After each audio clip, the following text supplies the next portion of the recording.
where we are talking about the budget. This series that we are running on the budget has been in addition to our normal webinars that we do on Friday. Today, the economic survey has been released in the afternoon, and we are all here to discuss the economic survey. Economic survey is being discussed on various channels. Tomorrow, the newspapers are going to be full of analysis based on different people writing on different aspects of the economic survey. Basically, an economic survey is a survey of all the economic developments that have taken place in the past year, plus a few additional things which the government thinks are important to be told before the union budget comes. Normally, economic survey is released 24 hours before the union budget. This time, there's been a little different practice. Economic survey is being released today, and the budget is being released on Sunday, February 1. To discuss this economic survey, we are all here today now. To chair this session, we have Professor Dholakia, who is very well versed with the Indian economy. He has been the professor at IIM Ahmedabad, but most importantly, he has been the member of the Monetary Policy Committee, and right now he's on the board of the Reserve Bank of India. He knows the economy very well. To chair the session today, we have Professor Dholakia. To discuss various aspects of the economy, we have experts from different parts. We have Dr. Ashok Vishandass, who will be discussing agriculture. He's my colleague, founder director at the EGROW Foundation. Dr. Rattan Chand is a health expert. He's also my colleague, founder director at EGROW. Mr. Gulshan Malik is the advisor at EGROW. Dilip Chenoy is an A expert from the industry. He has spent years at FICCI. Professor Nirmala Padmanabhan is also an expert on gender issues. She is on the board of Dhanlakshmi Bank as well as former dean at St. Teresa College, Ernakulam. Professor Bijoykumar has been with us many times in the past. He is professor of economics, Manipur University. Professor Shalini Sharma is with us now, Head of Training and Research at EGROW. She works a lot on MSMEs. Professor Chenoy is from Haryana. He has worked on Viksit Haryana. We have requested him to join us today. And then we have Professor Rajeshwari. She is from Christ University in Bangalore. With this brief introduction of the chair and the panelists, I hand over the session to Professor Dholakia to take the proceedings further. Over to you, Professor Dholakia.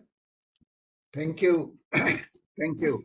We have about 9 panelists, and if you include me as the chair, then there are 10 of us. And we have been given time up to 5:30. So I would suggest that we should take roughly about 8 to 9 minutes each, and then see if there are any questions or anything to be handled. This year's economic survey is a very important survey in that sense of the term. Perhaps that is the reason why the government has also given more time for its absorption and discussion on that before the budget is presented, because this is the economic survey, and this budget is also going to be presented in the midst of all sorts of global uncertainties and the rapidly changing environment on the technology front. I think technology this year has been really a very important challenge, and the way in which the technological progress is happening, I think it would be a very important thing to see what are our options, what are our challenges, what are our strengths, and what are our weaknesses, And of course, what is the potential that we can really assess and try to achieve. I think this survey is very clearly mentioning that given all the assessment sector-wise in a very detailed sector-wise fashion, there are 16 chapters in the economic survey, and they have analyzed practically all aspects of the Indian economy. After assessment, they have reached the conclusion that they have no hesitation in upgrading the assessment of economic potential growth rate of the economy from 6.5%, which was given in the year 2022-23, to about 7% now. And they are very categorically saying that if we follow certain kind of the policies and policy reforms, particularly in the context of the cross subsidization, and particularly in the context of land, which is a very, very important factor of production. If we are able to do that, probably they will have no hesitation to even upgrade the growth potential of the Indian economy from 7% to 7.5%, or even to 8%. I think that's the optimistic kind of the thing in the background, in which we have to look at the whole thing, and let us try to discuss various aspects about the economic survey. And I invite Professor Ashok Vishandass as the first panelist. Yes, thank you, Chairman, and Dr. Charan Singh, and all the panelists for this. And this is a slightly different economic survey. I would concentrate on agriculture. Agriculture is the lifeblood of India's economy. Just to give the context, it employs about 46% of the workforce, uses 60% of the precious land, uses 83% of our fresh water, and yet it gives only 15% of in the GDP. So if we arrange these data together, very simple mathematics, it gives that about 29% of productivity compared to the non-agriculture sector. So it's a huge aeroplane without much fuel. So we have to think of what is to be done. Now, up to now, what was the emphasis in the economic service to keep increasing the production? And production increase does not necessarily translate into the increase in the income of the farmers. So this economic survey gives a different kind of boost to the agriculture sector. It's a very visible emphasis on agriculture, in the sense that they have agriculture infrastructure fund, and then on Kisan credit card, because land, labor, and capital used to be the traditional factors of production. So entrepreneurship and the finance is very important. So agri business and agri startup is given a boost to this, and with this and procurement and emphasis on self reliance. Of course, India has been net food exporting country, but yet there are certain commodities which are deficient. For example, pulses and edible oils, and the government is giving a lot of emphasis on this. And second emphasis is on the Shri. That means that is the coarse cereal such as ragi and other things, bajra, jawar, and this is gaining a currency in the international, not only in India but outside India. People are realizing this benefit, its use, and most important, because the climate change is the reality. So the intensity, frequency, and the impact of this climate change has been increasing of late, and whether we like it or not, we have to cope with this, because this we cannot wish away. Only thing is we have to understand, we have to mitigate this, we have to be prepared, and we have to manage all these climate change, because that's the reality. And the beauty of Shri and that means course serial is that it's not only in requires a less input in terms of the cost and the value, and more important is that it can withstand uh, the the vagaries of the weather, because it is very rough. It can withstand the climate inclement climatic condition, the intensity, frequency, and all those things. So that is, it is a double advantage, or rather triple advantage. First is proven that they say it is a kind of gives a healthy your lifestyle, and your metabolism can be controlled, and this is one, cost of production is less, and it is a climate resistant in some sense, because it can withstand the vagaries of the weather, whether it's a flood or and it doesn't require that. So that is one aspect. Second, the technology and agriculture infrastructure, and third is our storage thing. So these three things are very important, which is adequately address this in our economic survey. It gives a hint, and more important is it is a signal that minimum support price, most people erroneously feel that minimum support price is an answer to increase the farmer's income, because farmer's income is a very key issue, where people believe, erroneously though, I don't subscribe to that. The minimum support price, if you keep on increasing, then the farmer's income can be ensured. My hypothesis is, rather my research shows that's a fallacy. There are counter examples. For example, dairy. There is no MSP in that, and still the farmers in the dairy farmers are very prosperous. Likewise, there is an emphasis on fisheries.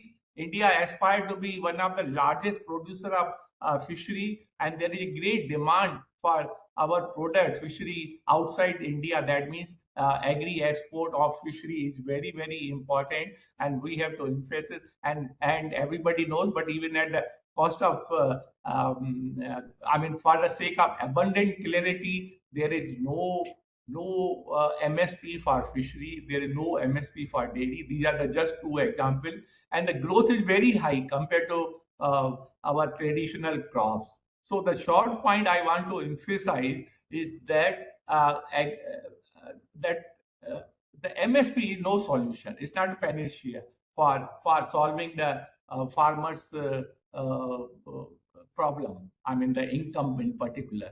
So this MSP, and basically I want to highlight through this forum, MSP is an instrument of pricing, and it is not an instrument of income. So if we have to augment the income of farmer, we have to look for something else.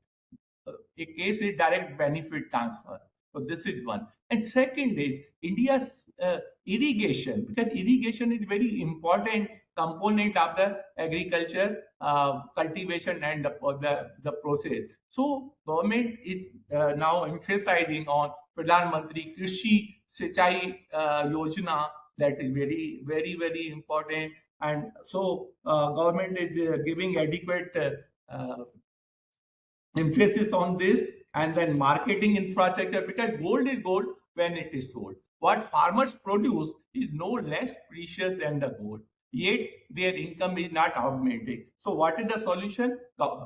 In my opinion, farmers need only two things: getting the prices right and getting the markets right. So even if they are insured of good prices, that is a necessary condition, but not sufficient. What will make it sufficient? You have to ensure good marketing system, and market failure will bring down the farmer's income. So marketing is the emphasis, and agriculture infrastructure fund is emphasis is laid on this, and on on the that Krishi Sichai, that means irrigation, and Kisan credit card. So farmer, and if anything is to be given to the farmer, should be direct benefit transfer rather than through subsidy, because subsidy is not the very smart way of helping the farmer. Definitely, farmer needs the hand holding in certain cases, and edible oil is a case in point where Indian our edible oil, more than what we produce, we import.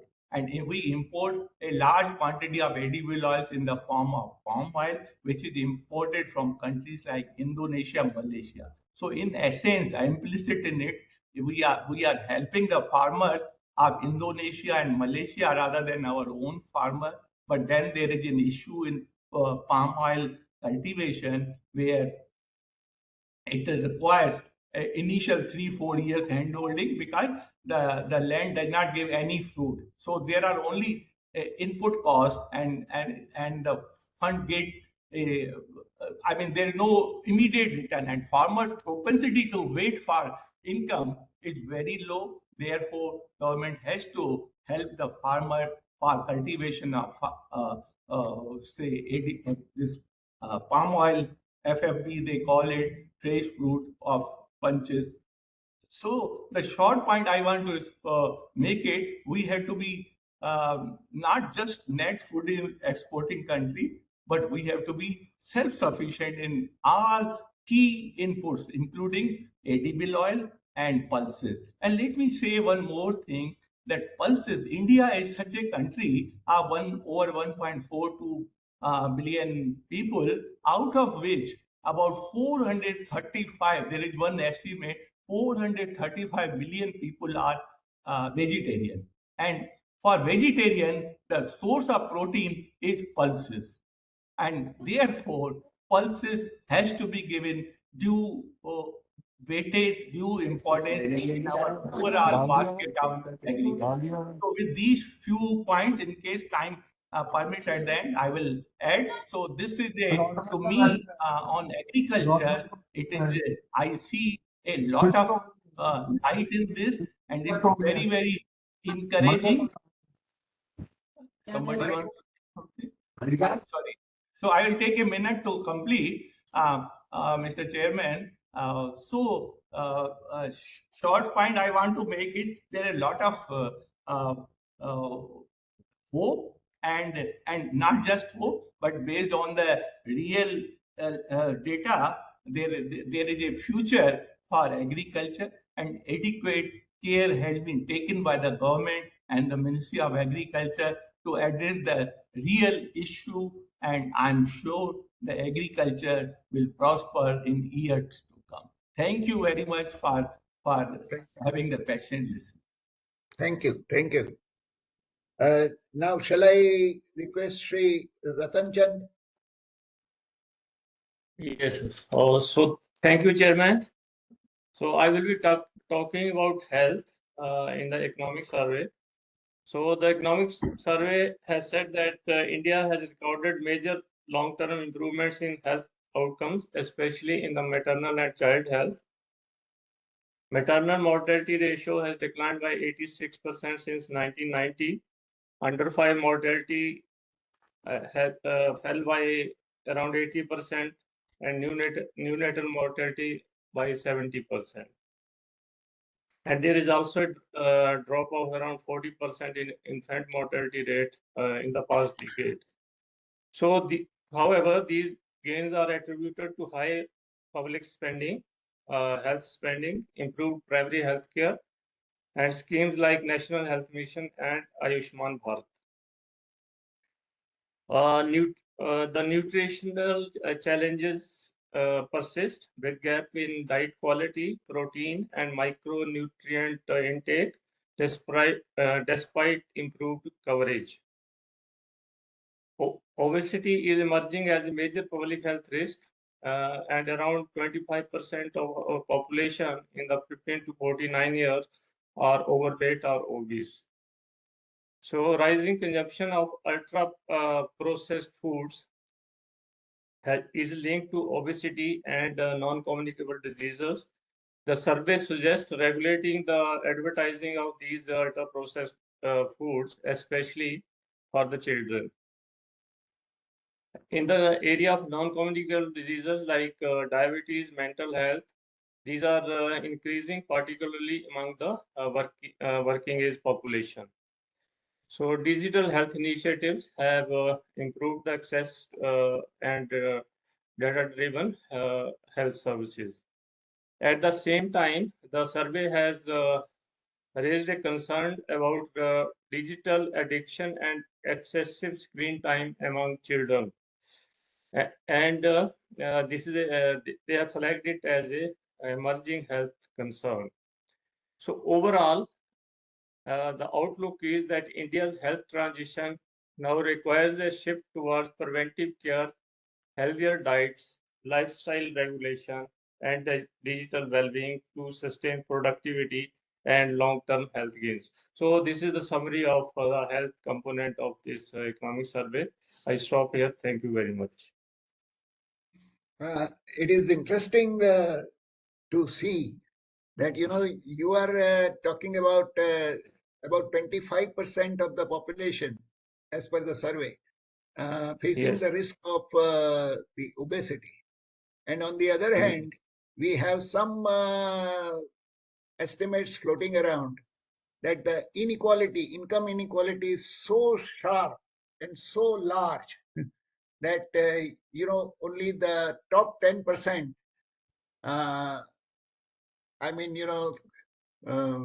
have more than 60% of the total income. That means that the bottom 90% are really in grave poverty. Now, these two surveys and these two estimates don't see face to face each other. I mean, they are inconsistent, I would say. The poor guys who can't meet the 2 square meals, if they become obese, then I am really surprised. So But if this is related to the either lifestyle. it is the 25% which is correct, or it is 90% which is correct. I think one of the two have to be wrong. Anyway, I would wish you can comment on that, and then we'll go to the next person. Yeah. Actually, it is related to the lifestyle. You see, people in the urban areas, they keep on eating and with little exercises, so keep on putting weight to their waist. I think this data is from the National Family Health Survey, which is I think done from the 6 lakh households. So it should be true. Other part which you are saying, I can't comment on that. Good.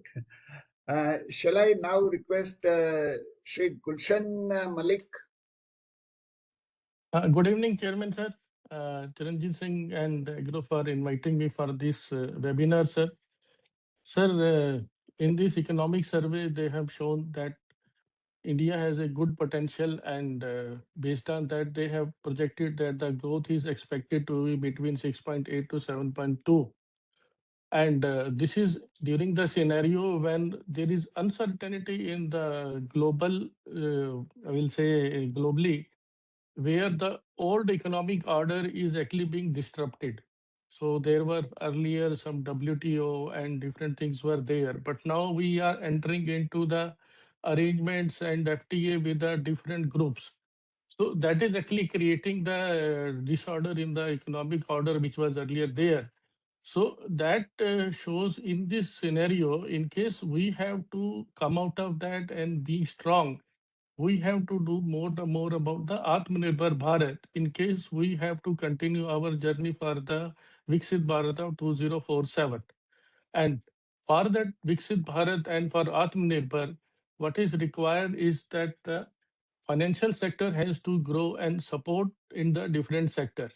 So financial sector consists of the banking, insurance, pension fund, and the capital market.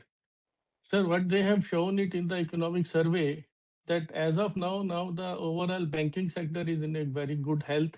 Our NPS are I think they are saying that decade lows, it was 2.2% for the GNP and the NPA is and NNPA is 0.5%. And our CREA ratio, capital adequacy ratio is 17.2%, showing that there is sufficient capital buffer is there for the banking sector. So that shows that overall credit growth of this country has also improved. I think the credit growth is around 14.5%, with the NBFC growth is around 21.8%. And India is also trying to see how they can get the more foreign equity and the foreign capital also. But only thing is, when we look for the foreign capital and the foreign growth, that also actually increase the possibility of increasing in bringing the economic these shocks also from the global. So we have to see how we can be having more and more regulations, which we have seen in the recent 2-3 years. Overall, all the regulator for the banking sector, RBI, for the capital market, SEBI, and IDA and the PFRDA, both have engaged very closely with the players. I think the RBI with the banking sector and the SEBI with the other players, they have ensured what is happening. They keep a track of that, and whenever anything is required, they are taking a upfront hike. As we have shown in the last year, RBI has reduced this rates and increased the liquidity in the market, so that sufficient liquidity in the market and the organizations and the corporate should not suffer because of the liquidity in the market. So, sir, what is required is that they are saying our position is very good. Banking sector is in a very good position, but we have to see that in case we have to grow, we have to provide this, we have to see that our skill set should be there. And I think what they have not mentioned, and because now this will become the basis of the budget, and ultimately yearly budget is likely to be a process or the milestone for becoming the Viksit Bharat in 2047. So more and more steps are likely to be taken in this budget on the funding of the infrastructure, which is one of the requirement. And for that, I think this government is also looking for the merger of certain banks, so that the banks have the overall withhold or the capacity to write the big checks for the infrastructure, and they have the capacity to build the capability to even appraise, monitor the infrastructure. Similarly, MSME sector is one area where more and more work is required, because unless we have a strong MSME sector, we will not be able to fulfill the needs of our big corporates, because ultimately the big corporates who do the assembly or the R&D, they require the MSME sector for their support. So I think in this budget, we will be likely to see that government will be focusing more on how to fund more and more infrastructure, how to bring more and more capital for funding the infrastructure, and how we can ensure more and more money goes to the MSME sector, so that they not only grow, but they also improve the technology also. Because now, in case we have to grow in the market, we have to ensure we have to compete with efficiency and ensuring that our products are the latest, so that we compete with globally. Because when we are having a FTA with the different, as recently we have with the EU, we will be able to utilize whatever the opportunity is coming, in case we have the technology to produce the goods at a cheaper rate. In the last FAU, with EU, we are having, I think, a good scope for increasing our textile also. But we have to ensure that we have a better productivity in those sectors, and the funds are provided to them, the different sectors, by the banking sector, and along with the adequacy and with the rate of interest also. Because unless we provide this at a cost which is reasonable, which is competitive globally, we will not be able to make the best of the opportunities which are likely to come with the FTA, which is likely to come with the different scenarios. So I think, sir, as of now, our position of the financial sector is good. RBI is taking steps to help the banks whenever anything is required, whenever liquidity is required. SEBI is taking steps to ensure that the IPA, IPO, QIP comes on time, and how they can become more and more, bringing it on the ease of business and ease of actually raising the capital in the market. Now, one thing which is required is to how to we can have the bond market, where we can see that the funds from the pension and insurance funds can come, which can be utilized for funding of our infrastructure sector, sir. Thank you, sir. Thank you. Now I request Shri Dilip Chenoy. Thank you, Professor Dholakia. Good afternoon. Thank you, Professor Singh and EGROW Foundation for having me here. I've been given the specific task of talking about artificial intelligence and technology in the economic survey. And when Professor Charan Singh gave me this topic, I was very happy because I thought nothing will come. So I'll just make a 1-minute intervention. That's it. But surprisingly, there's a whole chapter on artificial intelligence, and there are many sections on technology. So very quickly, I will take you Incidentally, last economic survey also had a chapter. That's why I was so confident that this year it won't be there. You know, right? They've dug into it all the more. Yeah, please. So I think the interesting part is that the survey acknowledges that it actually places AI at the center of the discussion about harnessing technology. The transformation brought by AI, the survey notices, is already underway. But the real question is how we choose to harness the technology, not actually build the technology. The survey emphasizes that our approach to AI should be focused on development rather than mere imitation of what is being done abroad. We have abundance of labor, but lack sufficient capital, meaning our key challenge here is to boost productivity rather than replacing jobs. The survey doesn't see AI as a threat to employment, but as a valuable tool for enhancing efficiency in agriculture, manufacturing, healthcare, logistics, and governance, and also improving service delivery and supporting higher productivity jobs. Importantly, the survey points out that AI doesn't guarantee growth. Without investing in skills, strong institutions, enhancing capabilities at the firm level, AI could only end up benefiting a few while leaving many behind. Very surprisingly, despite our strength in IT, it highlights human capital as the biggest weakness. While we produce engineers and graduates, there's a significant lack of talent ready for the AI field, especially in applied AI, data science, and specific industry applications. To tackle this, the survey calls for integrating AI and data skills into mainstream education and vocational training, strengthening collaboration between industry and academia. Earlier it was talked to other subjects, now they're saying the same thing about AI, fostering continuous reskilling rather than relying on one-off certification. The survey also says that the benefits of AI will only materialize when workers, companies, and institutions grow and adapt together. A crucial takeaway from the economic survey this year's chapter is that AI success hinges on good governance just as much as it does on technology. India has a unique advantage of the digital public infrastructure. However, that the survey points out we have fragmented data systems, unclear frameworks for data sharing, and poor coordination among institutions. These things could limit the impact of AI on development. To address this, and it's very interesting, for each set of challenges, they actually give a set of solutions. There's a clearly defining institutional responsibilities for AI governance, creating data frameworks that respect privacy and allow for interoperability, striking a balance between fostering innovation and ensuring accountability. And it says that technology can enhance state capacity, but if governance is weak, it can also highlight failures.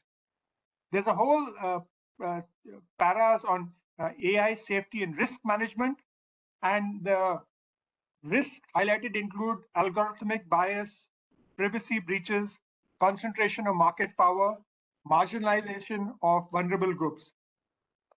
The survey aligns India's approach with the global best practices, stressing that building trust in AI systems is essential for widespread adoption. It actually proposes a phased roadmap for AI's future. Phase one is adoption and diffusion. That is, look at using AI in specific sectors, also promoted among MSMEs and shared platforms and public infrastructure. Phase two is capacity building, domestic research initiatives, human capital development, and boost the capacity of firms to absorb new technology. And phase three, it says position India as a key provider of AI solutions for the global south. So it's got global ambitions. Leverage AI alongside DPI to foster scalable and inclusive innovations. And I think the ultimate ambition, the survey states, is just not to dominate technology, but to become an indispensable player in the global AI ecosystem. The whole thing is AI as a means, not an end. It also delivers a very clear, honest, and refreshingly nice message about AI. It's not a quick fix for growth.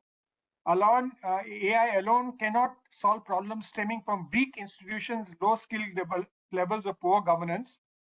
However, when combined with strong state capability and skilled human capital and solid digital infrastructure, it can become a powerful tool for productivity, inclusion, and resilience.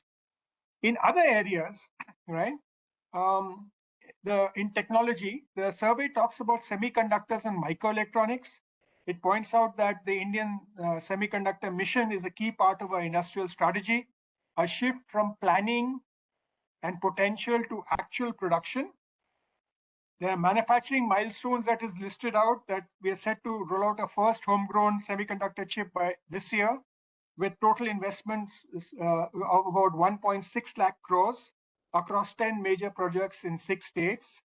Advanced design is also there. The first 3 nanometer chip design centers in Noida and Bangalore is a leap in advanced hardware engineering. And there's a strong emphasis on silicon carbide semiconductors, which are crucial for power electronics and electric vehicles and renewable energy systems. The third area of technology, it talks about space and deep tech. It just says that how we're evolving from being a service provider to a global leader in space technology.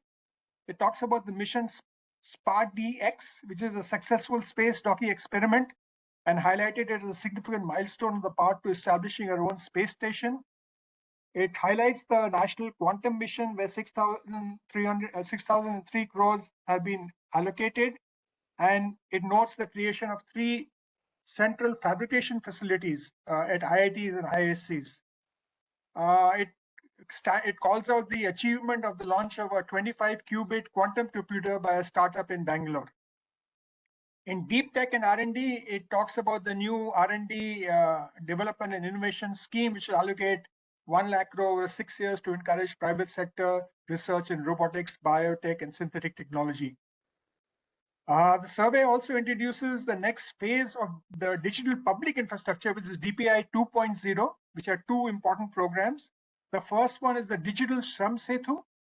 This proposed plan aims to provide 490 million informal workers like artisans, farmers, laborers with digital identities that connect them to credit, social security, and smart contracts for assured payments. And the PM Gati Shakti expansion by leveraging geospatial technology and data platforms. This initiative aims to digitize the physical infrastructure, tackling the paradox of plenty, where assets like EV chargers exist but are not fully utilized due to lack of real-time data. It also talks about energy and green tech. It's crucial for managing the import income paradox, with rising incomes lead to hefty energy import bills. And we need to look at the energy security in domestic manufacturing of telecom gear, power electronics, and industrial chemicals. There's a paragraph on circular economy, which says that we need to look at tech-enabled urban mining to extract valuable minerals from waste. There is a this is a chapter on digital assets. The survey actually talks about stable coins. It gives that the total market cap for stable coins is hit about 305 billion. which is a jump of 49% from the previous year. It talks about the US Genius Act and then says that depending on how this plays out, it could really shake up the capital flows to emerging and developing economies. And it's important to keep an eye on capital flight, especially with the rise of US stablecoins that present another risk that we should be aware with. And it just highlights the fact that we would need to look at regulation in some area going forward. So that's briefly the AI technology and the digital assets chapters in the economic survey. There is technology across the other areas, but I'm sure the other participants who are covering those areas will cover it. So again, thank you very much for this opportunity. Thank you. Thank you, Chenoy. I would rather like to conclude your thing by saying that, this chapter actually shows and it gives a feeling that this is a very important way in which we can achieve ultimately the goal which the economic survey is putting forth, that in the long run our aim is to become strategically indispensable. I think it is this chapter in the survey which lays down the roadmap kind of a thing. Anyway, good. Right, Professor. Right, absolutely. Thank you. Shall we now go to, I invite Mrs. Nirmala Padmanabhan. Okay, good evening, sir. Thank you, EGROW Foundation. Can you hear me? Hello? Yes, we can hear you. We can hear you, ma'am.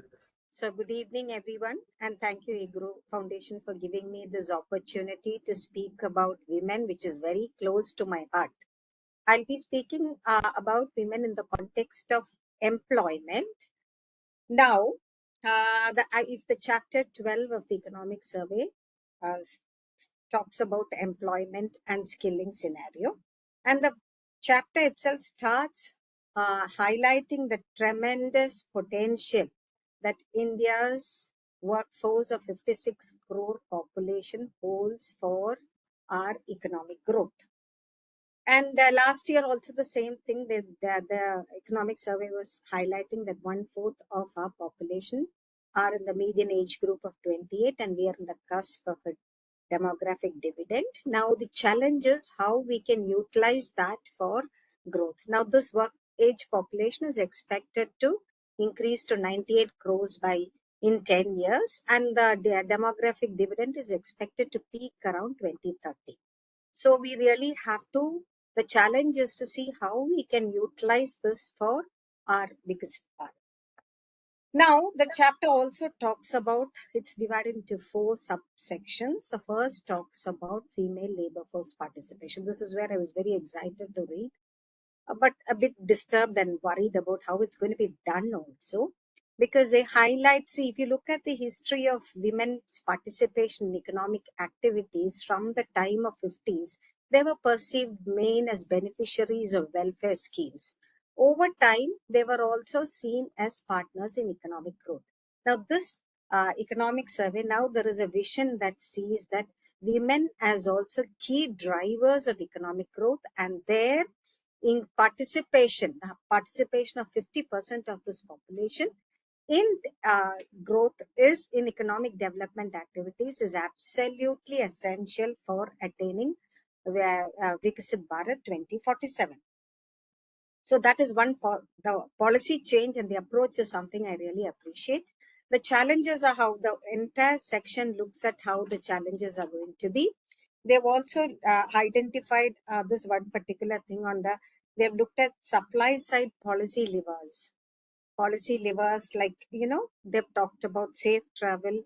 They've talked about pink tax, where a woman will always choose a more expensive. And I was quite relating to it, because when I have a small business unit and I have to travel, I really choose the safest travel, and then the expense for accommodation is also higher for me because I cannot travel alone. I have to choose very safe places. So for a woman, it's always, there is a pink tax. The economic survey talks about that. They talk about providing safe accommodation, care economy, and they talk about need for social engineering, which is very, very. The section also highlights the results of the recent time use survey by MOSPI. That is, I'm just highlighting one aspect, that women spend around 6 hours per day on unpaid work as compared to 2 hours on an average for men. And majority of the women who are out of the workforce, they cite both domestic care work and care responsibilities as one of the main reasons why they are remaining out of the workforce. So addressing these challenges are going to be very, very critical. So I'm looking forward to seeing what measures are there in the budget which will take care of, care systems, both. And I'm linking it to the last chapter, which says that even the officers, the civil society, everyone might have to pitch in to see how the care systems, how the social engineering, all that happens to enable a woman to enter the workforce. That is one thing I'm really looking at. Second is regarding women, I'm a bit worried about the MGNREGA the 40%. Earlier it was 90-10. Now I'm worried about 60-40 because MGNREGS was the rest of it, the 60-day pause and all is pretty good for agriculture. But, increasing the burden on the state, I'm a bit worried how this, which is a social insurance for women, will affect women's economic empowerment in the rural sector. I'm a bit worried about that. Now, one more point for women before I go into the next sections. One is, at the earlier, sir also, Malik sir also was pointing out the importance of MSMEs for economic growth. And women's participation in MSMEs, if you take, is only around 22%. And if you take that is in the micro. If you take the small, it is around 12%. If you look at the medium, it is around 7%. So obviously, there is a issue with women participating in the MSMEs, and this MSMEs or own work, this is where I would also like to link it. It holds a lot of potential for women's economic empowerment and participation. I'm linking it to what Rattan sir also said, and what our chief economic advisor also said in his speech, that there are some areas which are resistant to AI. One, I would say, is the care economy. Second is the culinary skills. This is where the ultra processed foods, we all know, is really causing a lot of lifestyle diseases. So there is a lot of potential for healthy cooking, healthy, food, MSME based foods, which our tradition holds a number of healthy diets. Now the challenge is, how do you combine this to suit the palate of the youngsters? So there is a lot of potential for that. Then there is potential for early special education, lot of potential for environment conservation. Whether it's composting, all these hold a lot of potential for MSMEs. But what I have seen and that is what I'm looking forward to in the budget also, from my own experience of starting a small startup, I have a serious recommendation, since it is a lot of eminent people being here. See, when I run a startup, I am running a startup not because of a startup, but because only for my passion for environment conservation. I face a lot of challenges. And most of the schemes for MSMEs are focusing on giving loans or, but 2 points I would like to say. Giving loans is just the starting point, and training, that is only the starting point. The real challenge this is in operational efficiency, quality control, branding, marketing, etc., which are real challenges. And there the women are there is a clear gender divide, because men have the time and may have the time and the digital skill. A woman who's spending 6 hours on domestic work, she might not have the time to address all this. So my one suggestion was, how can we address this? And my point as an educationist also, see, we have a business incubation center in our college, but unfortunately now all incubation colleges are focusing on startups, because the rating of higher educational institutions give importance to startups. But not all. See, a woman is not aiming at a startup. I'm not underrating the importance of startups for India's economic growth. I'm only highlighting that along with startups, MSMEs are also needed for a woman's livelihood. Her dream may be only to earn a minimum livelihood. So for that, if that support to MSMEs, mentoring of MSMEs can also be included as a NAC criteria, as an NIRF, National Institution Ranking Criteria. This will encourage all higher education institutions to support MSMEs, which will be a great relief for women too. This is something that can be done without much of, and many of these schemes, I've been struggling to register in the GEM for 2 months, despite being an educated person. So how can an uneducated person? So these are some things which are needed to support MSMEs and promote women's. Now coming back to that, this was so passionate to my heart. That is why I focused a lot on the first section of chapter 2, which is enhancing female labor force participation for attaining Viksit Bharat. Now the second part talks about the recent changes in the labor codes and how the labor codes are trying to bring about a mix of flexibility and improve laborers' welfare along with ensuring competitiveness. They're talking about they're including gig workers, e-shram, all those kind of others, and how you can try to give decent work to the unorganized sector also. And third section, now here also one suggestion, if I remember correctly, I don't think any of the home-based female work is included in any of this unorganized. They have construction workers, they have domestic workers, but what about a lady sitting at home and taking care of doing unpaid work for the home? I don't think there is anything which includes her. So that is another thing we need to look at in the labor codes, in the revision of the labor codes, and how we can fit them also into it. Now, the third section of chapter 2 talks about the challenges of how we can re-strategize vocational education for making it suitable for industry. This is one challenge we have always faced. We have focused so much on rote teaching, rote learning, rote memory, and this that we are forgetting the life skills and the skills needed by the industry and the skills needed for employment. Most of our higher education institution students passing out are not employable. That is one of the real challenges that we will have to address. And I think they're trying to address that through the new economic policy. I hope it has a new, it will succeed. And finally, the fourth chapter, the fourth section of that chapter looks for, briefly emphasizes the outlook for employment and skilling landscape. Overall, it's a very beautiful read, and that is, I think I'll sum it up with that. I'll stop with that because I think I'm running out of my time. Thank you. Thank you.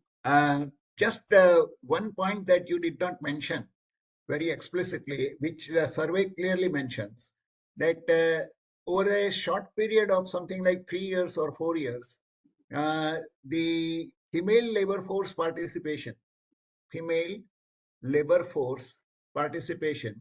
that is, their engagement in the formal labor market has increased from 28% to something like 41.5%, almost 13.5% point increase in the female labor force participation.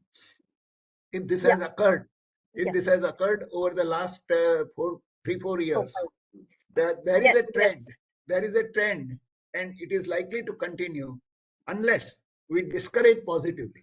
There is also, sir, there is also, sir, a decrease in unemployment and an increase in this. But if you look at it, there is a clear rural-urban divide also. No, but apart from that, I think the increase in unemployment is not that much. No, there is a decrease in unemployment. Decrease in unemployment, exactly. So that from 6 to around, from around 6% to around 3%. Exactly, and, exactly. Yes, so it's a very positive kind of development that is taking place. Exactly. And if the trend continues, I mean, all that we need to ensure is that it doesn't provide any disincentives. That's all. Yeah, no sane person will ever do that.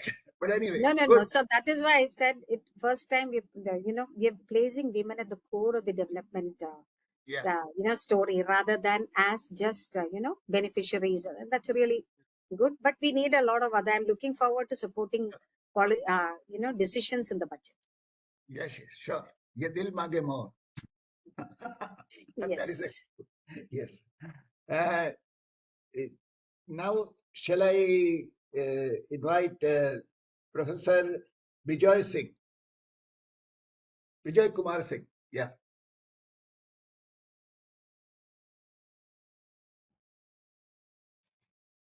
Professor Bijoykumar Singh.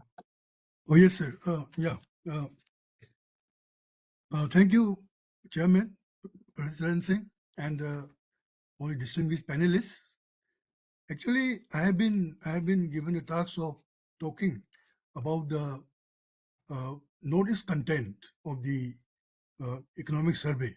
But and as far as the this type of approach is concerned, I find that there's only one chapter on inflation, which deals with state level dynamics, where we can say something about the happenings in these different states. So what I will do is I will give some general comments on the entire report, and then I will again round up with some this comment on inflation, and then some general comments on the notice, as far as the report is concerned. Now, this economic survey has got actually 17 chapters and 687 pages, much bigger than the earlier one. The earlier one was having only 13 chapters and 435 pages. And of course, the new chapters are there. The new chapters are fiscal developments. Earlier, we used to have this in the monetary and financial this thing, but this time we have fiscal development separately, education and health, evolution of the AI ecosystem in India, urbanization, and the final chapter deals with strategic resilience and strategic indispensability. In the earlier survey, education, health, and rural development was in a single chapter, and like the earlier volume, we have a very long preface to this volume, but even though it is quite long, but it is actually one has to read it to understand what is coming in the following chapters. So that explains actually in general the philosophy of the officials. Now, when you come to the first chapter, the first chapter is very interesting because the sub-theme of the first chapter, the state of the economy, has changed from getting back into the fast lane to pushing the growth frontiers. Now, pushing the growth frontiers is very important because now we are all the time talking about Viksit Bharat, and we know the enormity of the challenges that we have to face in order to realize that goal. The economy has to grow at a very fast rate, and it has to be inclusive, and so many other things. So this is very very relevant, and then we have then the outlook for growth. The outlook for growth remains quite favorable, and one has to account for the policy dynamisms and the purposeful governance that have played a very important role in the at least in this last decade, when we try to understand the dynamics of the economy. And since, as I said, we have set our eyes on Viksit Bharat by 2047, one cannot help examining any economic report on India in terms of the Viksit Bharat parameters, but in my opinion, again, the parameters for Viksit Bharat are still evolving, just like the few parameters spelled out very explicitly in the last budget. I think new parameters may be announced in this budget also, so that Viksit Bharat becomes a more concrete in terms of parameters. Now, as far as the agriculture, then service sector, then the industrial sectors are concerned, now despite the very challenging circumstances, all of them have shown their resilience, and of course we have come to realize the roadmaps also, so that they can be actually they can improve upon, and that they can play their due roles in realizing this Viksit Bharat. Now, having said that, of course, one of our panelists had talked about the artificial intelligence chapter, but this actually, I find this chapter very interesting, particularly this is on the evolution of the AI ecosystem in India. My interest is particularly in the section on AI safety and risks. It has been rightly said that India's AI strategy must be sequenced carefully to avoid premature lock-ins and or the regulatory overreach. We also have to face a series of choices under conditions of uncertainty and resource constraints. Now, considering the scarcity of skill and considering the scarcity of capital, I believe that AI, the artificial intelligence, will play a very important role. Now, coming to the comments on the notice, notice. As I said, there's only one section dealing with state level dynamics, that is on inflation, and in the case of this chapter on inflation, this chapter was also there in the earlier volume, and in the earlier volume, this 2024-25, its sub-theme was, understanding the dynamics, and this time in 2025-26, the sub-theme has changed to tame and anchored. In other words, there is some sort of a complacency that inflation, actually this terror of inflation has been more or less contained. We have inflation, no doubt, but there is within the actually inflation bands that we have targeted. Now, as I said, it is in this chapter that we have a fairly extensive discussion about the happenings in the state, and of course, even though as far as India is concerned, in all India level, and even among most of the states, we have a very favorable situation, but when we come to the notice, it is not that simple. So, for example, in the case of Manipur, my state, in 23-24 also, and in 24-25 also, we had the highest headline inflation rate among the Indian states. Say in 23-24, it was around 9.96% against in the all India's 5.36%, and in 24-25, it came down to 6.5%, against all India's 4.63%. So, but this is well beyond the acceptable bans.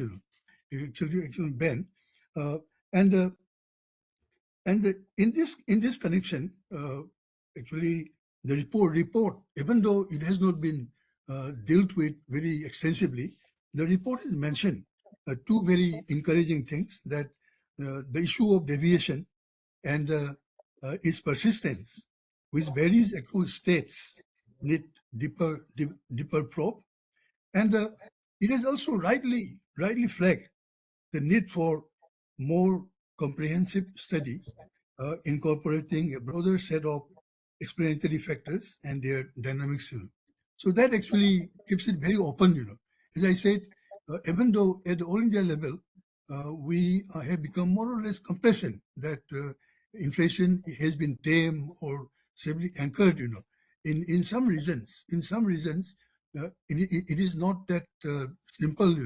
And that actually affects the implementation of economic policy and all other things. That is it. And of course, in the report, actually, I didn't find it, but what I have to say is that when it comes to external sector, when it comes to the the significance of external sector, in the Northeast, it is basically not the trade through the actually mainland channels. It is basically we are basically hoping for changes, for developments in border trade or whatever you call it. I mean, we started with border trades and then it became normal trade, but still, I mean, actually, the change in name has not brought much change. So if the actually this border trade issue has no, as I said, because of shortage of time, actually I couldn't also go through each and every chapter for looking for the state level or regional level, actually comments. So this border trade actually has to be a very, very important aspect of the external sector trade in as far as Northeast is concerned, and I am not sure whether this has been reflected in the report properly. Then coming to infrastructure, we have a big section, but again also in the case of the Northeast, actually infrastructure is rather looked at in terms of the in terms of investment in terms of monetary investments, but the efficiency of the investment is very, very critical, is very crucial. And as a matter of fact, we have been always telling the authority that efficiency of expenditures in this region should be properly examined. I mean, it doesn't make any sense if I say that crores of rupees have been actually invested in this region, but we don't see the outcomes. So that also is there.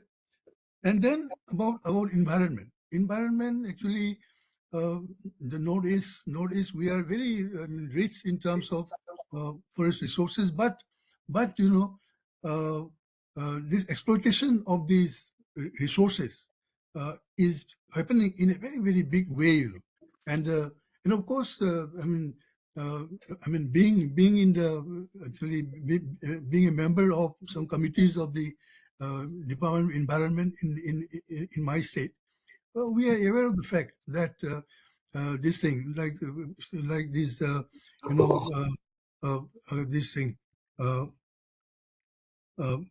logging of trees and then sand mining, these are actually happening despite the bans by the Supreme Court and others.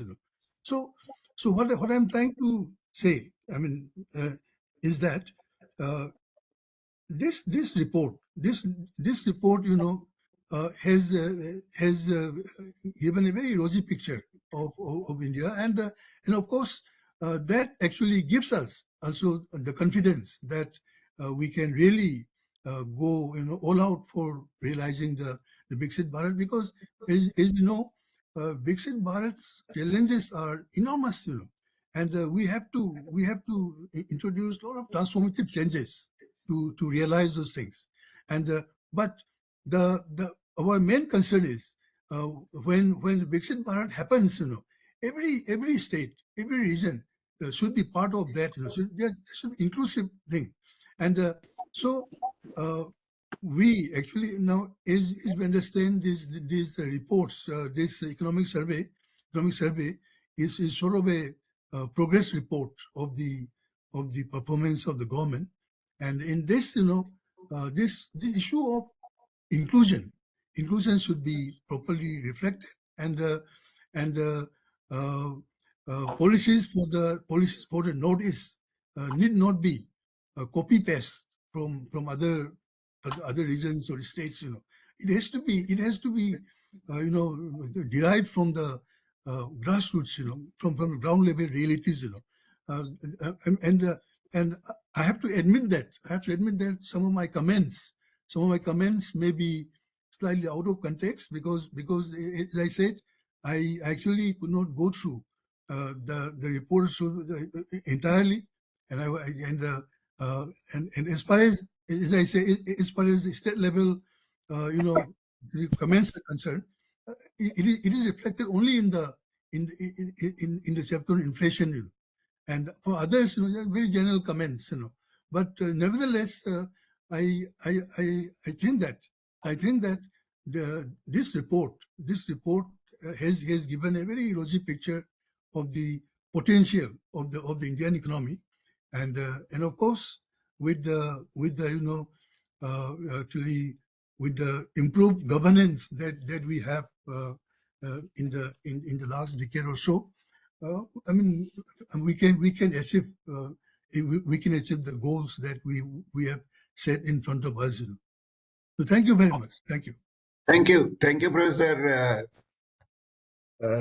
Singh. My expectation was that you would have probably gone through the fiscal consolidation chapter or fiscal situation chapter. Fiscal situation chapter would necessarily go in details about the states, and particularly the region, northeastern states, etc. That would have made a much better sense. But anyway, whatever you said is okay. That's fine. Thank you. Shall I call Srimati Shalini Singh or Sharma? Yes, sir. Thank you so much, sir. Good evening, Chairman, sir, and esteemed panelists. The Economic Survey 2025-26 identifies MSMEs as engines of job-rich industrialization and critical anchors in global value chains. This observation is particularly significant as India seeks to reposition itself as a competitive manufacturing destination and address demographic imperatives through employment generation. Historically, sir, MSMEs have thrived in labor-intensive sectors such as textiles, auto components, handicrafts, and leather goods, precisely the sectors where India possesses competitive advantages. The survey emphasizes that transitioning MSMEs from unorganized to formal economies and integrating them into global supply chains is essential for achieving sustained high growth and macroeconomic stability. One of the most striking findings of the economic survey is the steady expansion of formal credit access among unincorporated MSMEs. The average size of unincorporated enterprises survey documents that formal credits share has risen to 51% with average loan sizes increasing to rupees 53,710, reflecting a 7% year-on-year growth. This is not merely a statistical achievement. It represents a fundamental shift in how MSMEs access capital. When an unincorporated enterprise obtains credit from formal banking channels rather than informal sources, which carry interest burdens of 3.2 to 3.8% compared to banks' 1.6 to 2.6%, the financial cost of entrepreneurship diminishes considerably. This translates directly into improved profitability, expanded reinvestment capacity, and sustainable growth trajectories.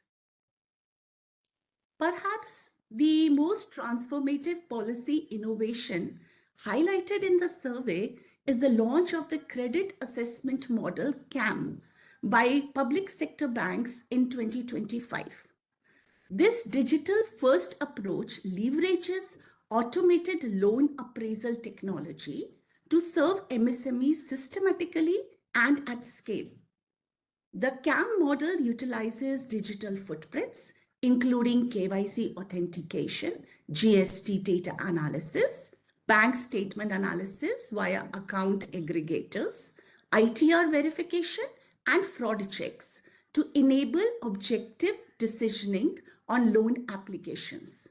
Crucially, it accommodates both existing to-bank and new-to-bank MSME borrowers, thereby widening the funnel of access. The results speak for themselves, sir. Between April 1 and November 30, 2025, public sector banks sanctioned over 3.2 lakh crore in MSME loan applications, amounting to more than rupees 41.5 thousand crore.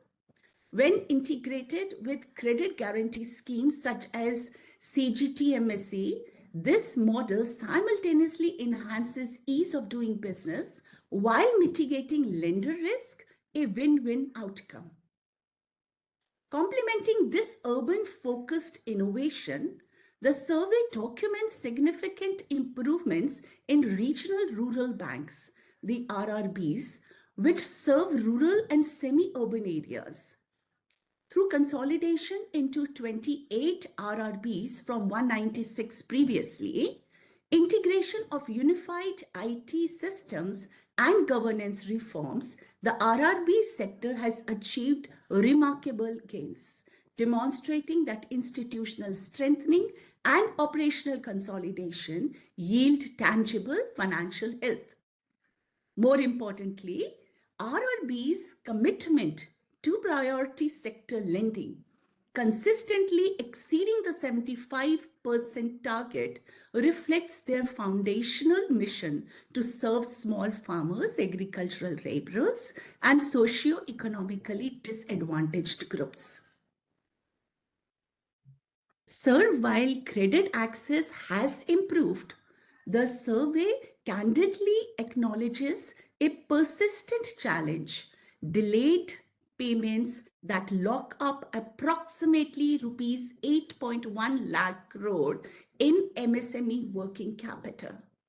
This constraint is particularly acute for micro and small enterprises that lack negotiating power with large buyers. To address this, the government has expanded the trade receivables discounting system, that is TREDS, which enables MSMEs to discount their invoices and access immediate liquidity. The survey reports that the TREDS turnover limits has been rationalized to rupees 250 crore, expanding eligibility and access. Additionally, the MSE ODI portal has been established to enable amicable digital resolution of disputes.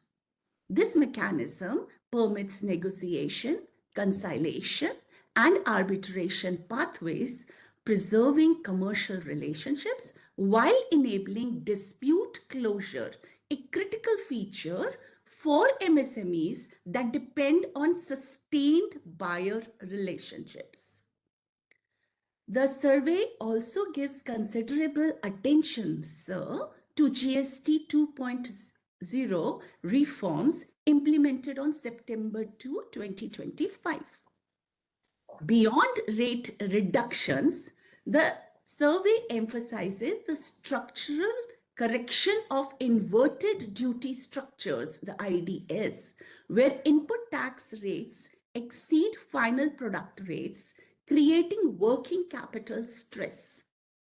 Faster, fully automated input tax credit ITC refunds now alleviate this burden, particularly for capital goods and input services. The immediate impact has been noteworthy. High frequency indicators, including 21% year-on-year growth in e-bill volumes from April to December 2025, suggest robust transaction momentum and compliance strengthening among MSMEs. Sir, beyond tax rate rationalization, the RBI has undertaken a comprehensive regulatory streamlining exercise. Over 9,000 existing circulars and guidelines have been consolidated into 238 function-specific master directions, with 9446 circulars being repealed. This deregulation through clarity approach significantly reduces compliance burdens on MSMEs without compromising prudential oversight. The survey provides nuanced analysis of the formal credit market for unincorporated enterprises, highlighting that while formal credit share has reached 51%, significant heterogeneity exists by enterprise size and geography. Micro enterprises and first-time borrowers require tailored instruments, specifically cash flow lending mechanisms that rely on business potential rather than collateral. And so we have seen that it has been to a large extent that collaterals, whenever were there, the borrowers, they were not able to take the loans. The survey advocates for PSL, that is the priority sector lending sub-target specifically for micro enterprises, currently set at 7.5% of adjusted net bank credit. This nuanced approach recognizes that micro enterprises face distinct credit constraints compared to small and medium enterprises. May I request you to wind up in another 1.5 minutes? Yes, sir, I'll just wind up. The survey identifies a clear imperative integrating MSMEs into global value chains. This requires more than cheap labor. It demands quality certifications, reliable supply, technology upgradation, skills, and access to market information. The survey cautions that passive reliance on labor cost advantages is insufficient. Instead, MSMEs must transition towards strategic indispensability within given GVCs. I conclude, sir, that in conclusion, the vision is clear. The survey considers MSMEs as engines of job-rich, export-oriented, technology-enabled growth, anchoring India's journey towards prosperity, inclusion, and global leadership by 2047. Thank you. Thank you. May I now invite Professor Narendra Kumar Bishnoy? Thank you, sir. Thank you, Chair. And thank you, EGROW, Professor Charan Singh, for giving me this opportunity. So my task is to talk about growth, and growth had been, one of the most complex thing in this economic survey. A lot of things are there. Number one, as Chairman Professor Dholakia has already said, that India's potential growth has improved from 6.5% to 7%. That's a very good news for us. And despite US sanctions and a lot of global disruptions, India had been able to achieve a growth of 7.4% in fiscal year 26. Next year also, we are expecting to grow at around 7%. So it looks very, healthy growth when the world is facing a lot of trouble.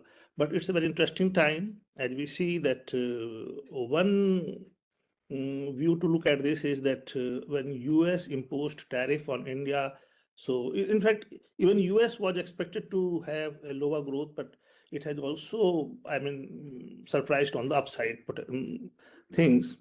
So one of the argument is that because of this tariff threat by the US president, exports from India and other countries were front-loaded, and US imports were front-loaded, and other developments were also there. Because of these things, growth might have been pushed up slightly. So let us see how things sustain in future. One more thing that is favoring India is that because of this global uncertainty, our rupee had been depreciating, and because of depreciating rupee had given a cushion to our exports. That impact of higher tariff had been somewhat moderated.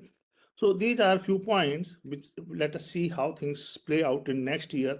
But as shown in this economic survey, that our high frequency indicators have consistently been showing that growth is on the, growth is on the higher side, seems to be very strong growth in different sectors. Our consumption expenditure, private final consumption expenditure had been also growing. And one thing that inflation has also been low. When growth is high, inflation is low, and employment conditions are more or less stable. Purchasing power is rising in real sense. So these are some of the things that our survey had been claiming. We can examine. Apparently, it seems to be correct until we go into the distributional aspects, that how much income the poor are getting and how much income the upper segment is getting. But as in the beginning, it was said that obesity can be 25%. We don't know that we have come out of that stage where there was a time when we measured poverty in terms of food consumption. So one explanation to me, it can be that we have come out of that phase, and here the poverty means something more than food consumption. So food consumption at least is sufficient. And I can say that because this government is giving 5 kg food grain for free. So I don't know whether this is giving sufficient consumption to the poor persons in the country or not. But that has also been one of the, factors behind low inflation in different sectors. And so inflation is down. Urban consumption, particularly direct taxes, indirect taxes, have been rationalized. So it has had an impact on the urban inflation and consumption also. Investment, it has also been growing very fast. So this economic survey claims that two, growth engines are there: consumption and investment. In investment, government, public investment, capital formation has been very strong for last few years.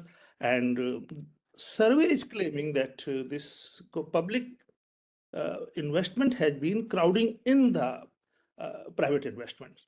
So private investment, let us see, because of this PLI scheme or some other schemes, lot of private investment is taking place. But overall, how much corporate investment has picked up, some green shoots are there. So let us see. But the survey has been claiming that government expenditure, investment expenditure has been crowding in the private investments, and it seems to be somewhat, realistic assessment of the situation. So in addition, the growth is very well-rounded in the sense that agriculture is also growing at a rate of about 3%, 3.1%, its claims. And in agriculture, interesting phenomena is taking place. I did some work on that, so I have an idea that agriculture is divided into crops and livestock. So crops, our growth rate has been slightly lower, 2% or some, I mean, it's around 2% only. But when it comes to livestock, the growth has been 6 to 7% over the last 10-15 years. So as a result, the share of livestock has been growing consistently in Indian economy, and presently it's around 33 to 34% of the crops, I mean, of the agriculture sector. For example, if total contribution of agriculture sector in our GDP is 15%, so broadly we can say 5% is coming from livestock and remaining 10% is coming from this crops. So share of crop is consistently coming down. Moreover, within this crop sector, horticulture is doing slightly better than the this food grain and pulses and fiber and all these things. So surprisingly, when we talk of agriculture, generally we have in our mind that this grain and particularly grain economy is doing very well. One more dimension to this is, if we can use this platform to, I mean, mention that thing, that generally the farmers having slightly higher, larger land holdings go for food grains and cotton and sugarcane, things like this. And the farmers having lower income go for, I mean, smaller size of holdings go for horticultures. Similarly, when we talk of pulses or these coarse cereals, these are the dry area crops. So what I mean is that when things are changing in terms of economy, things are also changing in terms of political economy and social economy, in the sense that prosperity through agriculture is reaching different areas. The areas that like Haryana or Punjab or Western UP or even the coastal area of Andhra Pradesh or all those areas. In these areas, because they were dependent on food grains like rice, wheat, cotton, and this sugarcane. So here, broadly, we see stagnation in output, in productivity, and in that way. So new areas, even for this food grain, Madhya Pradesh is doing very well, and West Bengal, Assam, Chhattisgarh, these are the states coming up very fast. So output, if whatever output is increasing, it is coming from new states. The other states, the already successful agricultural states, have been facing stagnation and saturation. I have done some work on Haryana and Punjab, so I could see that food grain growth over the last 13-14 years had been around 1 to 2% only in food, in terms of this food grain. So because of these things, we see a lot of, I mean, we hear a lot of noises that agriculture is not doing good. But when we look at the, I mean, disaggregated picture, horticulture is doing very good. Similarly, livestock, milk, meat, egg, fisheries, all these things are doing reasonably well. And these things are related to, surprisingly, relatively poorer sections of society. So they are benefit from this thing. So in agriculture, we must keep in mind these factors. Surprisingly, our industrial sector has been also doing good. The survey claims that in manufacturing sector, first half 26 has given us a growth of 8.4%, and manufacturing sector in this year is expected to grow at 7%. So hopefully our manufacturing sector this time will do better than projected, and it can breach this target of 7%. Construction is also doing very good. Now, one very interesting figure given over there is that manufacturing sector share in global value added in Indian GDP is around 17 to 18%, as claimed by the economic survey. But the same survey claims that the share of manufacturing in our global value of output, it is 38%. So what does it mean is that manufacturing is having much larger share in total output produced in the country. Of course, output minus input, and then it comes to value addition. So then picture changes slightly. But overall impact of manufacturing, the survey had been claiming this need to be, examined and looked from different dimensions, what it exactly means. But but survey showing that the share of global value output is 38%. So high frequency indicators are doing well. Service sector is also, driving the economy. Its growth in the first half was 9.3%, and full year service growth estimated is around 9.1%. So all these things are there. Now, one thing that survey has been talking is that now when India is entering the global financial market, and its global bonds yield has come down to, the risk spread has reduced, yield has come down. Still, it's higher as claimed by survey than Indonesia. In Indonesia, it's 6.3%. India is having 6.7%, something like that. So for that, we'll have to follow a lot of fiscal discipline to maintain this if we wish to invite capital at a lower cost competitive rate from the international market, India will have to be very disciplined in terms of our fiscal management. And here the survey has been putting more focus on state governments, and it's claiming that Government of India has been able to meet its target of 4.4%. It claimed 5 years ago that when it was about 9%, that will reduce within 5 years to half. So that target has been met, and that is why Standard and Poor and other rating agencies have improved our rating slightly, higher than it was previously. So over the last 20 years or 2 decades, it is for the first time that Standard and Poor has improved our rating. So that shows that global institutions are also having a lot of trust, showing trust in our economy and its management of the economy, and growth has been good. Only thing I feel is that we should keep our finger crossed, in the sense that the survey has also talked about 3 economic scenarios and global scenarios, how these 3 global scenarios plays out and how will they impact Indian growth. But the bottom line is that if things go bad in globally, geopolitically, then our growth can also be slightly in danger. But overall, the inherent internal strength of economy is very sound. It's firing on, at least 2 cylinders are working very well. And let us see if export and government manages its revenue deficit. Here one more thing is that is important, that when inflation is down, so despite higher real GDP growth rate, our nominal GDP is not very high. And when nominal GDP is not very high, the tax buoyancy is also, today Economic Times has reported that it's much lower than 1%. So that might create government has given a lot of concessions in indirect taxes this year.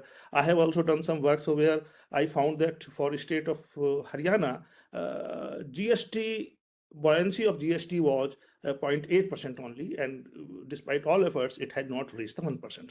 So these are the things that when economy is doing well, government finances are not improving to the extent desired, things might be some problem over there.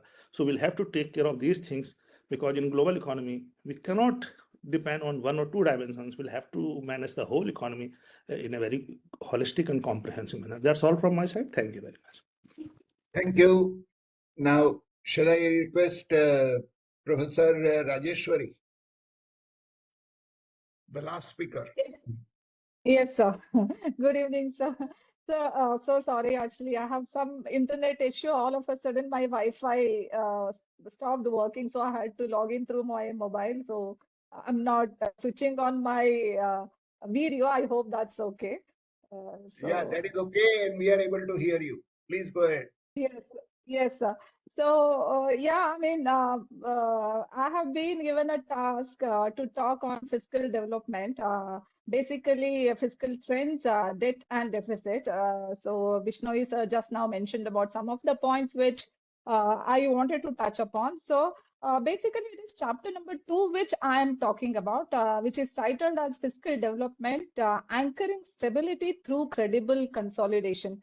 That is the title which they have given, which looked very fascinating, and also the numbers, in that chapter looked very interesting. So I am going to talk about 4 important points in today's discussion. Number 1, with respect to what economic survey in its chapter 2, what it has stated with related to its fiscal development. Number 2, I want to touch upon a little bit of the reality apart from whatever the economic survey says. Number 3, based on this, what we can expect from the budget. And number 4, what exactly is required in the budget based on the data whatever has been provided in economic survey. So number 1, fiscal policy is the anchor of macroeconomic stability. Economic survey says that it is fiscal policy is no longer a recovery tool, but it is now the core macro stability anchor. Very interesting thing. Chapter 2 highlights 4 important points. Number 1, fiscal policy supported sovereign rating improvement globally in 2025. Just now, Bishnoy sir, elaborated on that, why and how. Number 2, revenue buoyancy has improved. Number 3, fiscal transparency has increased. Number 4, deficit reduction is happening along a credible path. These are the 4 important points which chapter number 2 deals with. But there are some interesting data in chapter number 2. For instance, revenue receipt to GDP improved from 8.5%, that is pre-pandemic, to 9.1 post-pandemic.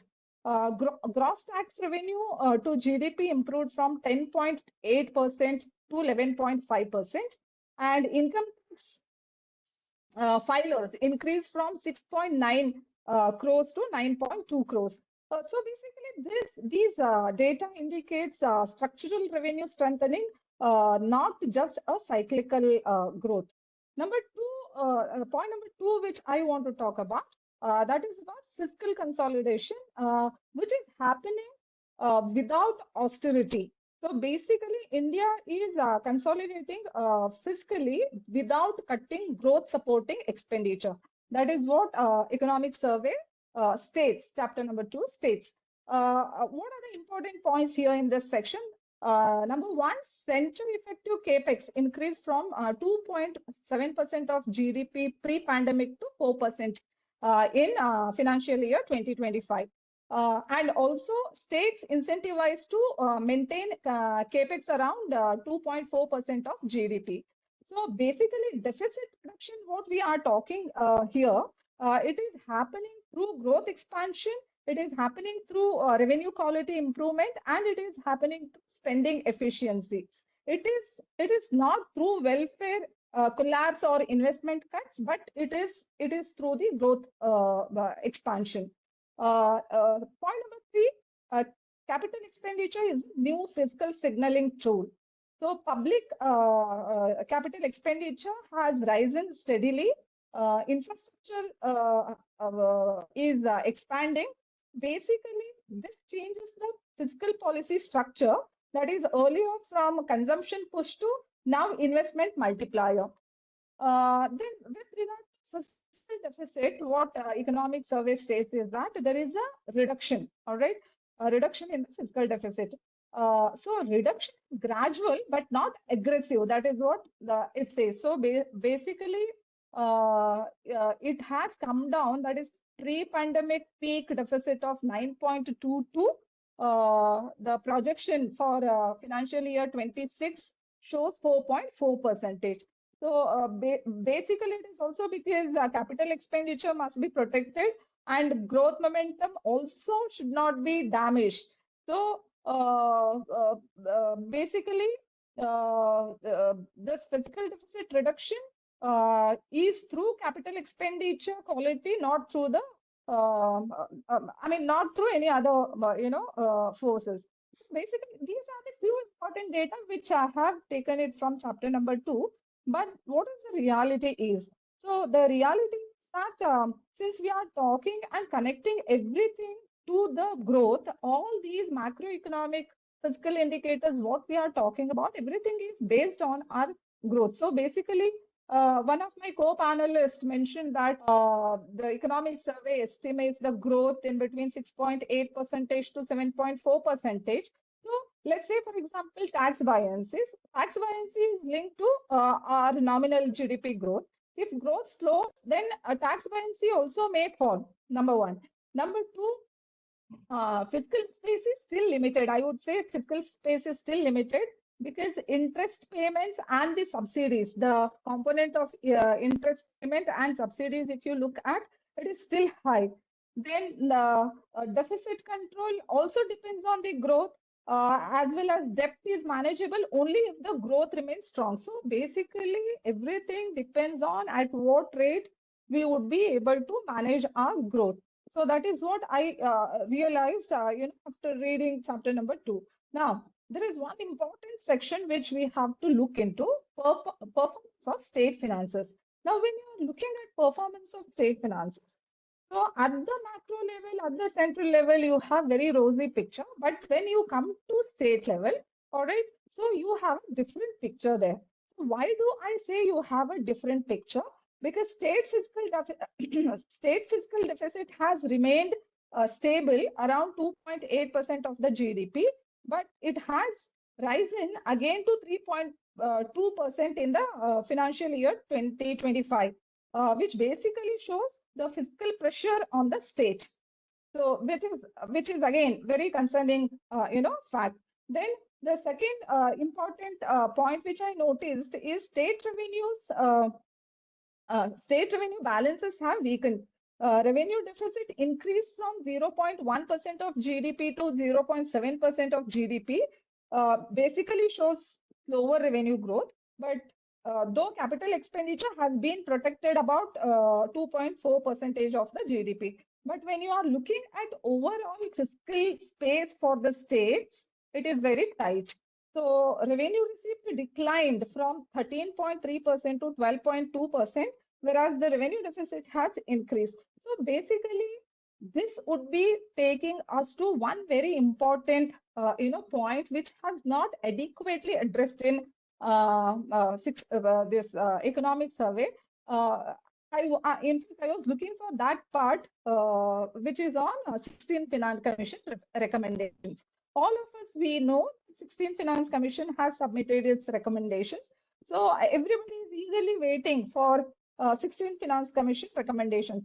Basically, in this context, since performance of state finances in certain aspects is very concerning, so in this context, 16th Finance recommendations play a very important role in shaping center-state fiscal relations, quantum of resource transfers, and thereby affecting state-level fiscal outcomes. Basically, 16th Finance Commission, like many of the states, they have a lot of expectations, especially the debate of equity versus efficiency, how exactly it would be addressed, in terms of fiscal devolution. That becomes very, very important. I couldn't see much, point with related to or the methodology or the changes or what could be the expected changes in the methodology of 16th Finance Commission or anything about that. I couldn't find much, though I could find a lot of information with related to 14th and 15th Finance Commission. So basically, looking at all these things, what exactly I'm expecting in the upcoming budget. Because this economic survey signals fiscal discipline continuity and not aggressive tightening. So growth will remain investment-led, and budget may reinforce debt to GDP as a fiscal anchor. And major tax reforms are unlikely because GST and as well as last time income tax also, had gone through a lot of structural reforms. So, and therefore, and since you want to stick to fiscal discipline, it's very important, for you to look at the revenue side also. And therefore, I'm expecting, unlikely major tax reforms, I'm not expecting. budget likely to be looks like steady and credible, not very dramatic. That is what I would like to say. And last one point, what exactly budget should address? The budget should address a clear devaluation framework, as it is very important, at this point of time, especially with respect to reform of fiscal federal, transfers. Number two, since states are facing a lot of fiscal pressure, this becomes very important at this point. And state borrowing disciplines, incentives might become very important. So that has to be, that is required at this point of time. And the transparent off-budget borrowings, reporting is also very important. And lastly, integration of finance commission strategies with macro fiscal policy becomes very important. So with this, I'm stopping here, and I would like to thank Chairman Sir and as well as Charan Singh Sir for giving me this opportunity. Thank you so much. Thank you. Thank you very much. Now we are, almost at the end. We have overshot by 21 minutes, if I may say so. Charan, are we having enough time for question answers? Sure, we can. You are in the chair and I'm very comfortable. It's been such a informative discussion. So you decide, and you haven't given your No, I would say in the interest of the time, many people might have been having other commitments. So we allow 3 questions, okay? And the choice about the question is left to you, Charan. Oh, okay, all right. Let me see in the chat box. Oh, there are a huge number of questions here in the chat box. Okay, I can take a question here, which is this growth enough to capitalize the benefits of demographic dividends? Sir, it has to be double digit. By the way, Professor Dholakia, would you also like to share some thoughts of yours? You haven't, you have just given Okay, it to the... I'll address this question, and I'll also have that thing.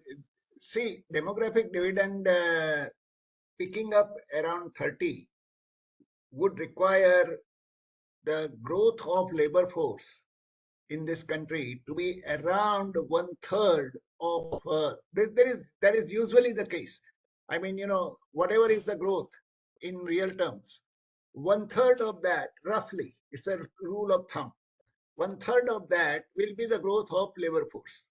So if we are growing at the 6% per annum, the growth of labor force should be around 2%. Now, workforce could be, the difference between workforce and the labor force would be the unemployment rate. So if I consider that the unemployment rate remains the same, we would assume that the growth of labor force would be around 2.5% to 3%, because, not 3%, 2.5%, because if we are growing at the rate of 7 or 7.5%, I'm more optimistic. Therefore, roughly 2.5% is the growth of labor force. Now, even with the demographic dividend, the labor force is not likely to grow at the rate of something like 2.5% or so, which implies that we will be in a position to really absorb the increase in the labor force through the increase in the workforce itself. There will be no pressure, in my opinion, with this kind of 7.5% rate of growth on the unemployment rate. Okay, this is likely to be the case. Now, just to supplement very quickly, whatever Professor Chenoy said about the growth, it is important for us to realize that the economic survey is talking about the gross fixed capital formation, namely the fixed capital formation, to be around 30% of the GDP. Now, if it is 30% of the GDP, and if we are talking about 7% growth, it means that the ICOR is about 4.3%. Now, the general rule of thumb again for India is the ICOR of about 4%, which implies that we are talking in terms of a marginally higher ICOR.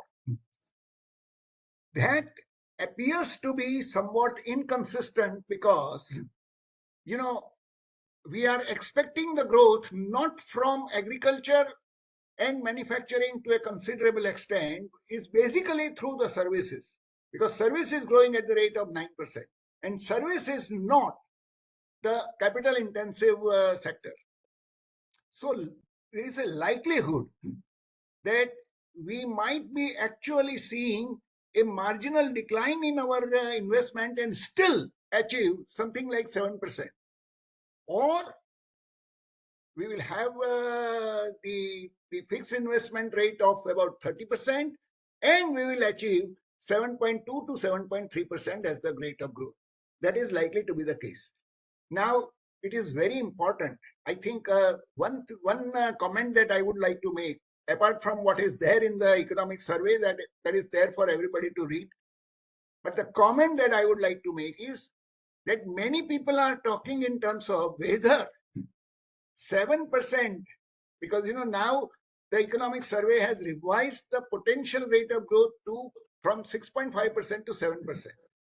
If that is the case, is this sufficient for achieving the Viksit Bharat target in 2047?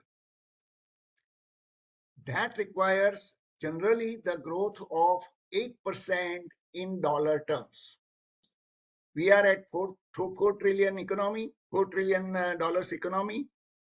In order to become the Viksit Bharat, we should be aiming at more than $20,000 economy, 20 trillion economy, dollar economy. Now, if that is the kind of a thing that we are talking about, it means that roughly about 8% growth in dollar terms is what we should achieve. Now, very unfortunate part is that during the last year, the depreciation rate has turned out to be around 6%.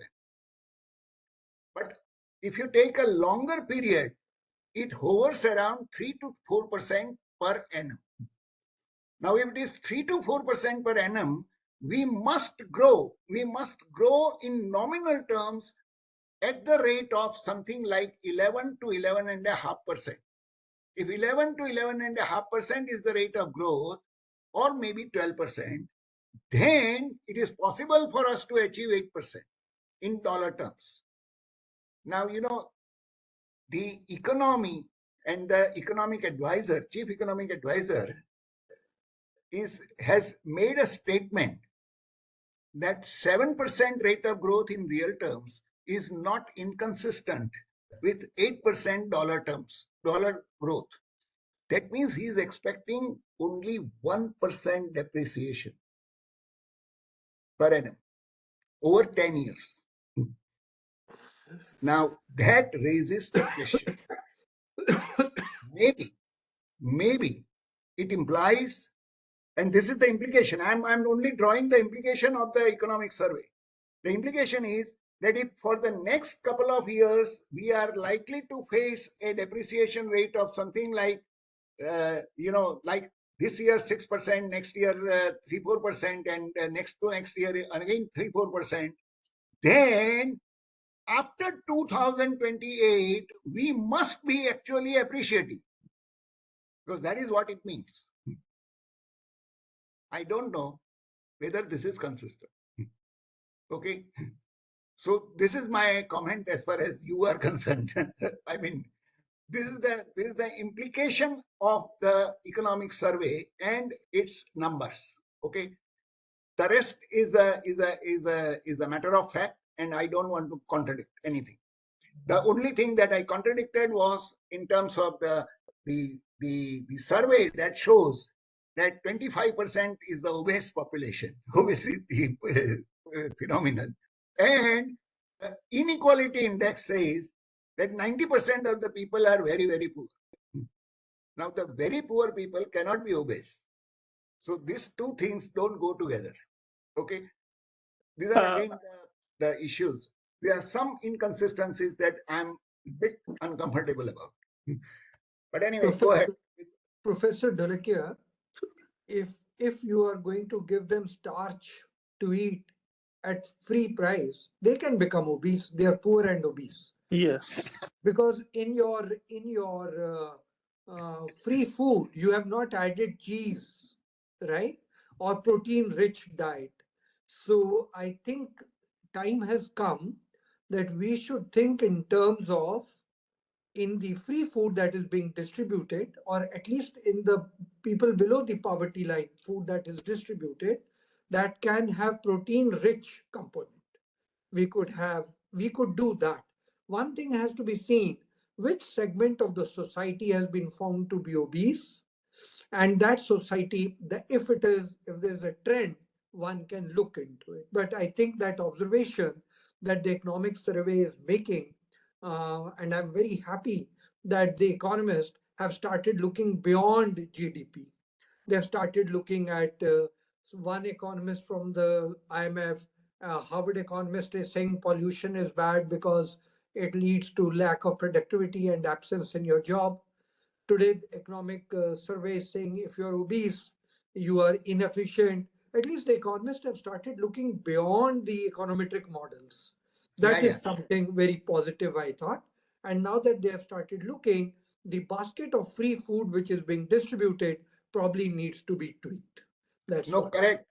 In this context, I would just like to add that, the same economic survey says very categorically that the multidimensional poverty, which is the new way of looking at the poverty other than the food consumption only, which you were talking about, the multidimensional poverty has substantially reduced. Yes. From something more than 40-45% to now less than 11% or around 11%. I think that's a substantial thing, and it is a multidimensional thing where food is also a part of that, which means that at the end of the day, the inequality is not all that bad, which is being talked about by various international agencies, and I mean the survey results, which I don't know what do they imply. But if there is an obese population of 25%, and if you are talking in terms of very high degree of inequality, I have my problems. So I think, Professor Dholakia, there is one more question which I would like you to handle, and that is, see, this is just, I thought that question will get me the best out of you. That's why I wanted you to handle it. Yes, I have. Is it necessary to become self-sufficient in areas where India doesn't have comparative advantage? Looking at the input cost, would you like to react to this question? If you don't have the input cost advantage, you should not unnecessarily try to be self-sufficient in those areas unless they are of strategic importance. If it is a matter of strategic importance, then probably self-sufficiency is a requirement in that sense of the term. Because, this uncertain global situation, you can't rely on anything, on anybody. So you have to be, if it is a strategic issue, you have to forget about the economics part. But if it is a generalized thing, then yes, you have to be very competitive in terms of the cost. And it is in this context that I'm very happy to note that the economic survey goes into the details about the achieving the cost efficiencies and reducing the cost inefficiencies by really addressing some of the issues like the land reforms. Land reforms is not the way we have been understanding it from 1950s. It is in the land reform, because the land policy is required to be addressed very, very specifically. I think several things need to be fixed on this issue. Land is a very productive resource, and we are misutilizing that. We are not paying enough attention. The second important thing is it talks about the cross subsidization. I think there is a significant need to address that so that the cost of inputs to the industries, our manufacturing sector, etc., is considerably reduced. Because if that happens, our manufacturing will become more productive and globally competitive. If that happens, then your concern is addressed. Yeah, so I think that way you're very right. Land is something really burning, and we need to do something about land. And all the MSMEs complain. And that's why you're so right. All the MSMEs complain that how do they handle the land cost? It is so Exactly. exorbitant, and therefore they're not efficient or not capable to face the global competition. So you're very right. Absolutely. Yeah, I think we will close here. I've just to make two major announcements. One, of course, I want to thank Professor Dholakia and the panel for sparing time and discussing these issues threadbare with us. I'm sure everybody here has benefited from this panel discussion. Each one of us have benefited from the other's observation, because instead of reading all the chapters ourselves in 90 minutes, we have now the gist of the complete economic survey with us. So I want to thank each of the panelists, want to thank Professor Dholakia for being with us and chairing the session. Almost the same panel is meeting on February 1, the day of the budget, from 4 to 5:30.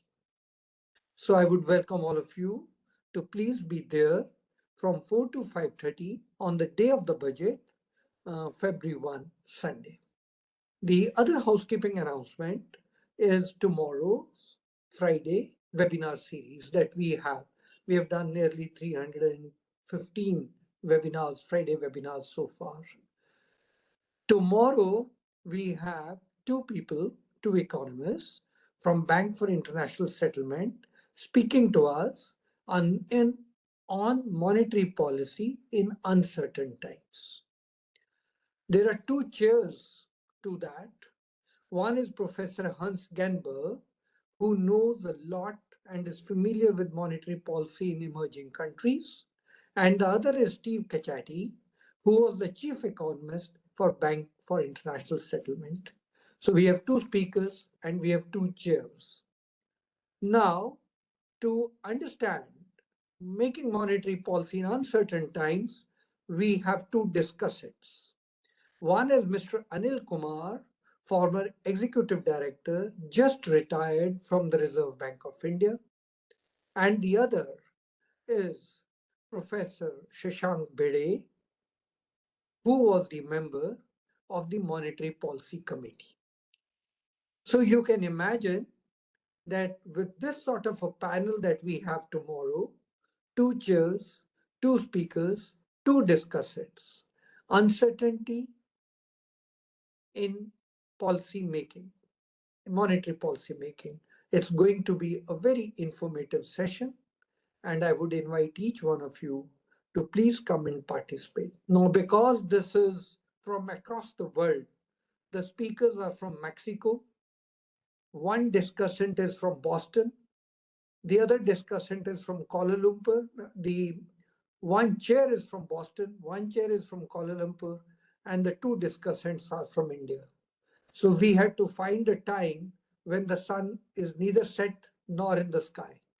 And the best time we found is 6:30 p.m. tomorrow. So,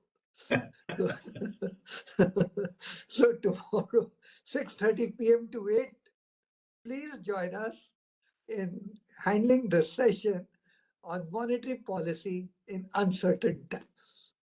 So once again, thank you all.